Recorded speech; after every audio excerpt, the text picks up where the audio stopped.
Day কলেজে যে union room হয়েছে তারা অ্যাডমিশন ফর্ম, একের পর এক অ্যাডমিশন ফর্ম, আইডেন্টিটি কার্ড, প্রত্যেকের আইডেন্টিটি কার্ড রেখে দেওয়া হতো, প্রত্যেকের আইডেন্টিটি কার্ড রেখে দেওয়া হতো এখানে।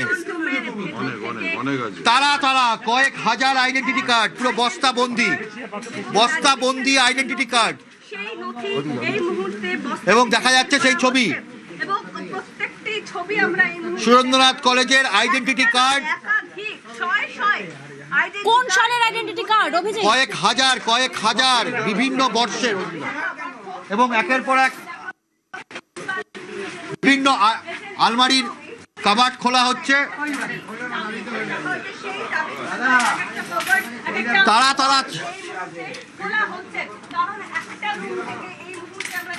দেখতে পাচ্ছেন তার ছবি, একবার দেখুন এই ছবি, কান কাটা দেবু বলে যিনি পরিচিত, তার ছবি রীতিমতন।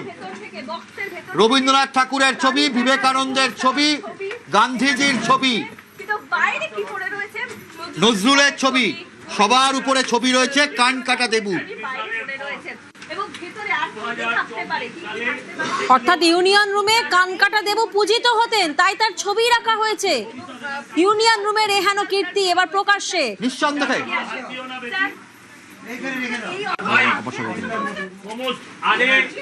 এগুলো আগ্নেয়াস্ত্র থেকে কম কিছু নয়, এগুলো বহু ছাত্রের ভবিষ্যৎ এখানে ধ্বংস হয়ে গেল, বহু ছাত্রছাত্রীর ভবিষ্যৎ। এবং এত মানে হাজারের ওপর প্রভাবিত পারে, এ তো হাজারের ওপর আইডেন্টিটি কার্ড। আমি এখন না গুনে কি করে বলবো? এই দাঁড়া,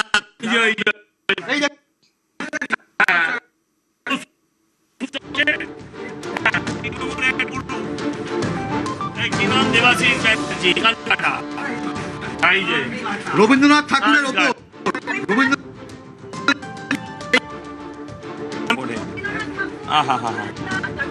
ছেড়ে দাও, খালি দেখো ভাই কোনো আর্মস কিছু আছে কিনা। ওইগুলো সাবধানে, এটা খোলা আছে, বাঁদিকে অপরেরটা খোলা আছে, টানুন, একবার টানলে খুলে যাবে। এই দাঁড়াও, সাবধানে হাত দিও না, হ্যাঁ সাবধানে করো যা করার। চাবি পেয়েছো? তাহলে এক এক করে খোলো ভাই, সাবধানে, কিন্তু কিছু ঠোকাঠুকি নয়, কিছু ঠোকাঠুকি করো না। ওপরেরটা খোলো, তোর পাশেরটা।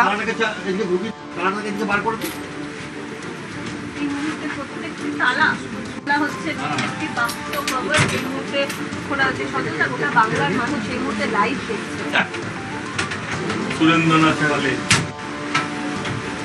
আর কি বলবো স্যার, আপনারাও ধন্য, আপনাদের দেখে আমারও জীবন ধন্য। এগুলো খোলো, এগুলো সাবধানে খোলো, আস্তে আস্তে।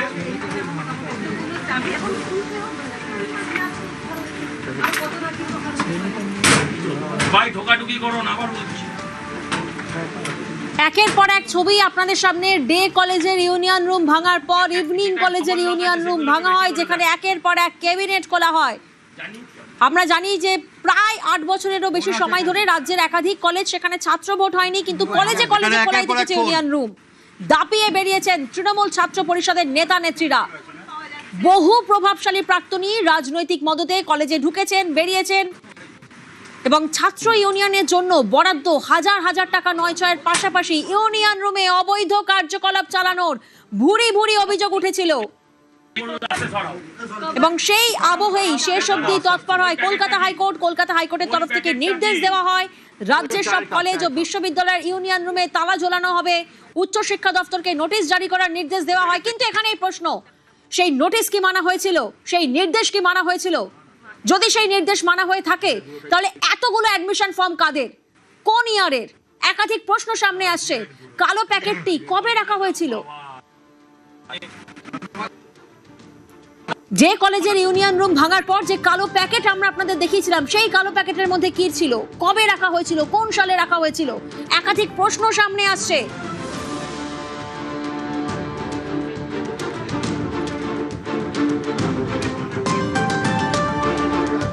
আর দেখুন টেরেস ফ্যাসিলিটির উদ্বোধনে নাম কাদের রয়েছে, সুদীপ নয়না, প্রকল্পের ফলকে নাম রয়েছে দেবাশিস বন্দ্যোপাধ্যায়ের, কলেজের পরিচালন সমিতির সদস্যই দেবাশিস, কান কাটা দেবু হিসেবে পরিচিত দেবাশিস। আপনাদের মনে করাবো, এক্ষুনি ইউনিয়ন রুমে যে ছবি আপনারা দেখলেন, আমাদের প্রতিনিধি অভিজিৎ বলছিলেন কান কাটা দেবু দেবাশিস, অর্থাৎ দেবাশিসের ছবি ইউনিয়ন রুমে একদম বাঁধিয়ে ফটো যে কলেজের যেরকম ছবি নৈশ কলেজেও একই ছবি, যে দেবাশিস তো একটাই, বাপ তো একটাই।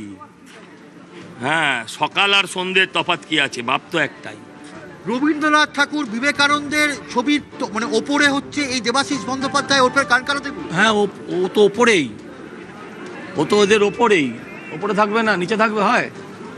এখানে লেখা আছে নো টোব্যাকো, আর ভেতরে সিগারেট ভর্তি, ওপরে মদের বোতলও পাওয়া গেছে। আরও ওই যে বেটা ছেলের শক্তি, ইংরেজিতে করে নিন। এটা ভয়াবহ অবস্থাটা, কলেজ না অন্য কিছু, মানে মুখ দিয়ে তো বলা যাচ্ছে না। আমিও আর বলতে পারছি না, আর কি বলবো ভাই, দুর্ভাগ্যজনক। রাজ্যের কলেজগুলোতে পড়াশোনা হয় কি এই অবস্থা? এই এই এই এই কে ঢুকলো রে? পুলিশ। এবং দেখতে পাচ্ছেন প্রিয়াঙ্কা যে কি পরিস্থিতি শিক্ষাঙ্গনের, এই পরিস্থিতি ভয়াবহ পরিস্থিতি। শিক্ষাঙ্গনে এই ছবি অত্যন্ত দুর্ভাগ্যজনক, অত্যন্ত লজ্জাজনক। আমরা জানি যে এই কলেজেই পড়াশোনা করেছেন ভারতের প্রথম রাষ্ট্রপতি ডক্টর রাজেন্দ্র প্রসাদ, ছাত্র ছিলেন কালজয়ী বাংলা কথা সাহিত্যিক বিভূতিভূষণ বন্দ্যোপাধ্যায়, এই কলেজেই পড়েছেন প্রখ্যাত কবি ও ঔপন্যাসিক সুনীল গঙ্গোপাধ্যায়। এবং দেখতে পাচ্ছেন যে মুচিপাড়া থানার পুলিশ কর্মীরা রয়েছেন, মুচিপাড়া থানার পুলিশ কর্মীরা ভেতরে রয়েছেন, প্রত্যেকে ভেতরে, এবং এমন জিনিস ওখান থেকে তারা সিজ করছেন, তারা বাজেয়াপ্ত করছেন, সেগুলো ভয়ানক সব আপত্তিকর দ্রব্য, নেশার দ্রব্য, এমনকি আগ্নেয়াস্ত্র। এবং এই পরিস্থিতি গোটা কলেজ জুড়ে প্রিয়াঙ্কা এই পরিস্থিতি চলছে, এবং সর্বত্র গোটা কলেজ জুড়ে এই পরিস্থিতি, এবং সর্বত্র যা অবস্থা তাতে বলা যেতে পারে শুরু হয়েছিল যেটা উইয়ে খাওয়া টাকা, সেটা এখন আগ্নেয়াস্ত্র। এর শেষ কোথায় কেউ জানেন না। এই কলেজে একটু আগে সজল ঘোষ জানাচ্ছিলেন যে কলেজের ওপরে এই অবস্থা, হয়তো নিচে খুঁড়লেও সুড়ঙ্গ থাকতে পারে, সুড়ঙ্গে এই কলেজের যদি মাটি খোঁড়া হয়, মাটির তলাতেও হয়তো বিভিন্ন আপত্তিকর জিনিস মিলতে পারে। একটা শিক্ষাঙ্গন, 140 বছরের পুরনো একটা কলেজ, শতাব্দী প্রাচীন কলেজের এই নাকি অবস্থা। কি ভয়াবহ পরিস্থিতি, গত 15 বছর ধরে প্রত্যেকে বর্ণনা দিচ্ছেন। প্রিয়াঙ্কা, একেবারেই অভিজিৎ, সেই ছবি আমরা দেখছি কলকাতার অন্যতম প্রাচীন ঐতিহ্যবাহী শিক্ষা প্রতিষ্ঠান সুরেন্দ্রনাথ কলেজ 1884 সালে প্রতিষ্ঠিত হয়, এবং সেই কলেজের ছবি আজ 2026-এ দাঁড়িয়ে এহেন দেখতে হবে, তা সত্যি আমাদের প্রত্যেকের জন্য দুর্ভাগ্যজনক, লজ্জাজনক। কারণ এটি সেই কলেজ যেখানে প্রখ্যাত কবি ঔপন্যাসিক সুনীল গঙ্গোপাধ্যায় তিনি পড়াশোনা করেছেন। কলেজে পা পড়েছিল স্বামী বিবেকানন্দেরও, আর সেই সুরেন্দ্রনাথ কলেজেই মিলল 2টি এসি বেডরুম। এবং এই কলেজ থেকে ইউনিয়ন রুমের যখন তালা ভাঙা হচ্ছে, উদ্ধার করা হচ্ছে আগ্নেয়াস্ত্র। চক্ষু চড়ক গাছ প্রত্যেকের, কি করে সম্ভব, কার উদ্দেশ্যে, কোন উদ্দেশ্যে কলেজের মধ্যে এসি বেডরুম, কারা যাতায়াত করতেন, কারা ব্যবহার করতেন, বহিরাগত বা প্রভাবশালী কোনো নেতা যাতায়াত ছিল কিনা, একাধিক প্রশ্ন সামনে আসছে। দুটো ছবি এই মুহূর্তে আপনারা দেখছেন, একদিকে দেখুন ইউনিয়ন রুম, সুরেন্দ্রনাথ কলেজের ইউনিয়ন রুম যখন তালা ভাঙা হচ্ছে, আর অন্যদিকে সুরেন্দ্রনাথ কলেজে যখন রাশি টাকা উদ্ধার হয়। সন্ধেবেলা থেকেই নিউজ 18 বাংলা কনস্ট্যান্ট সেই কভারেজ আপনাদেরকে দেখাচ্ছে।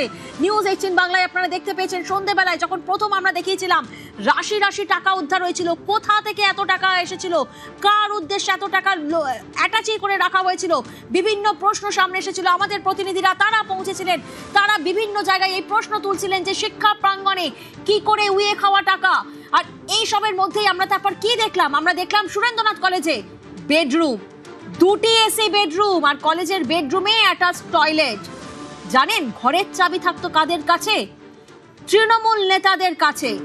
কলেজের ছাদে ছড়িয়ে ছিটিয়ে মদের বোতলের ছবিও আমরা দেখাই। কাঠগড়ায় কে? তৃণমূল নেতা দেবাশিস বন্দ্যোপাধ্যায়। একের পর এক ছবি আপনাদের সামনে।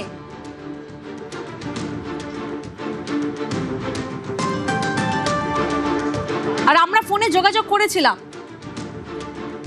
দেবাশিস বন্দ্যোপাধ্যায়ের সঙ্গে, তার কি বক্তব্য? কিন্তু জানতেন আপনারা এই ঘটনাগুলো? আমাদের কোনো নলেজ ছিল না, কোনোরকম কোনো নলেজ ছিল না আমাদের। এই যে বিষয়, ও একটা কলেজ যার উপর এরকম এসি রুম, অসামাজিক কাজ হতো, এরকমও হতো বলা হচ্ছে, এইগুলো নিয়ে কোনো রকম অভিযোগ আপনাদের সামনে আসেনি? না, কোনোদিন আসেনি। মানে আপনারা তো সচক্ষে দেখতে পাচ্ছেন একটা রুম রয়েছে বা যেটা রয়েছে। না না, আমরা তো জানি না তো, আমরা গভর্নমেন্ট মিটিং করতাম, বেরিয়ে আসতাম। এছাড়া যাতায়াত করতেন না, কলেজ দেখতেন না? না না না, আমাদের সঙ্গে এমন কোনো ব্যাপার ছিল না। যেটা হচ্ছে দেখলাম, আর কি বলবো। তো বলা হচ্ছে যে এর পেছনে আপনার এবং আপনার ছেলের মদত ছিল। না না না না, 100% বাজে কথা, 100% বাজে কথা। এবং এটা প্রি প্ল্যান্ড হয়েছে। রুম কি আছে না আছে আমি জানি না এইগুলো। আমরা শুনলাম তৃণমূল নেতা দেবাশিস বন্দ্যোপাধ্যায়, আজব সাফাই তার। তিনি নাকি কিছুই জানেন না, কিছুই তিনি জানতেন না। তিনি কলেজে নাকি আসতেন, মিটিং করতেন, চলে যেতেন। ওনার নজরে কোনোদিনই কিছু আসেনি। আমরা ফোনে যোগাযোগ করেছিলাম শিয়ালদা সুরেন্দ্রনাথ কলেজের প্রাক্তন অধ্যক্ষ ইন্দ্রনীল করের সঙ্গে, তিনি প্রতিক্রিয়া দিতে চাননি। তবে আমরা কনস্ট্যান্ট এই কভারেজ করিয়ে গেছি। কলেজের বেডরুমে ম্যাসাজ পার্লার, বাবা ছেলের জুটি, সুরেন্দ্রনাথে কান কাটা দেবর কীর্তি এবার প্রকাশ্যে। দেবাশিস বন্দ্যোপাধ্যায় ও তাঁর ছেলের বিরুদ্ধে একাধিক অভিযোগ, ভুরি ভুরি অভিযোগ, গভর্নিং বডির 2 সদস্যের বিরুদ্ধে অভিযোগ।